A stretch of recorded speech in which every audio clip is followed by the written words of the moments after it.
5 মাসের অর্জনে খুশি নয় বাংলাদেশ ব্যাংক, বললেন মুখপাত্র শিখা।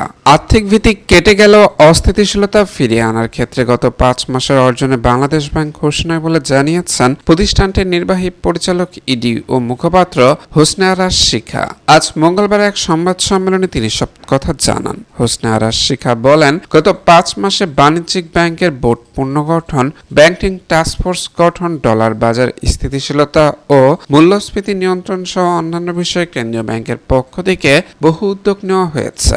এর মাধ্যমে কিছু সুফল পাওয়া গেছে, আবার কিছু ফলাফল আসতে আরো সময় লাগবে। তিনি বলেন, আর্থিক খাতে এখনো পুরোপুরি স্থিতিশীলতা ফিরে আসেনি, তাই বাংলাদেশ ব্যাংক খুব বেশি খুশি নয়। তবে আর্থিক ভিত্তি কেটে গেছে। বিদেশে পাচার হওয়া টাকা ফেরত আনার বিষয়ে কেন্দ্রীয় ব্যাংকের এই ইডি বলেন, 2025 সালের শেষ নাগাদ কোনো ব্যাংকের মাধ্যমে কত টাকা কোন দেশে পাচার হয়েছে সে বিষয়ে স্পষ্টভাবে জানা যাবে। পাচারের টাকা ফেরত আনা একটি সময় সাপেক্ষ প্রতিক্রিয়া। নির্ধারিত সংস্থাগুলো বিষয়টি নিয়ে কাজ করছে। নিরাপত্তার স্বার্থেই তারা এই বিষয়গুলো আমাদের সাথে শেয়ার করেন না।